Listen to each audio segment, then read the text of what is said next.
this process.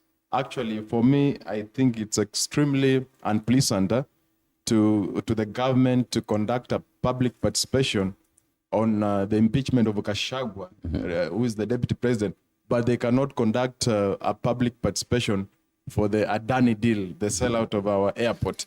That is extremely quite interesting. Then I want just to respond to my brother there. I didn't capture your name well. Kimani, right? Yeah. Kimani mentioned that now that the members of parliament were elected under the UDA, they must support the government. Does it mean that even if the government is doing the wrong thing, should these members of parliament support these guys? That is extremely wrong. It's extremely wrong. The members of parliament should be independent and have their independent mindset. Then I want to talk about the conflict management around the president and the deputy president. Right. It's quite unfortunate that these two could not sit down and solve this problem, but it went viral. Even we have heard about the banging of the tables. We don't know if that is true. We have heard about somebody demanding a certain amount of money.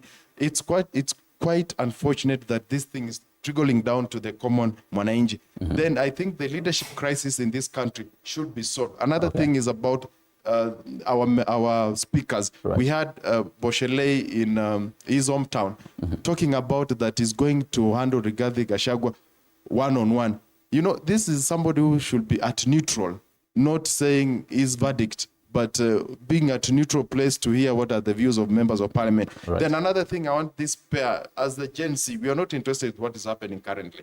We want this, they came together, we want them also to go together. And speaking of being not interested, you raise a bit of, even the UDA, something that Kimani was raising earlier. Darren, the Gen Z uprising really was about being leaderless, being partyless, really. When you take a look at the future of the politics in the country, do you see the young people borrowing some of these behaviors, or it's going to be a whole shift? Because as he says, the young people don't really care about some of this bits of politics and the political parties, really.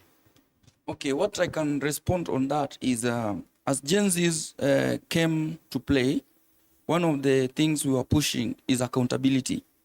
And with this, we need to follow what Mahatma Gandhi said, that whatever is right, and whatever is wrong, regardless of who is doing it. On the basis of that, as the young people of this country, we need to make bold at every point to tell whoever that is wrong, that he is wrong or she is wrong. And whoever is right, that he is right or she is right, to make sure that this country moves from where we are now to where we want to be. And when you look at this impeachment process, the way you said there are mistakes here and there, the process is being taken as fast as Kenyans could not expect it. You know, according to me, is that they want Kenyans to be busy. Okay. Because there are things pending there at the parliament.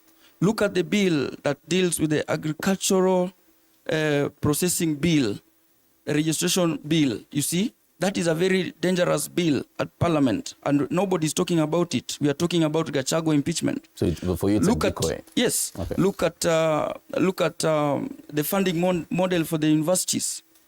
Look at the airport. The scandals. Right. Look at the shift. It was just rolled on fast, allocated 104 billion, but without clear structures. So if Gachagua was indeed against it, and now they want to throw him away, even if you are the one seeing people running away with billions of Kenyans, what will you do? An interesting question. Matthew, we have had public participations in the country now and then, and the most recent was during the finance bill. And the hue and cry was our voices were not heard. What do you expect for today, whether or not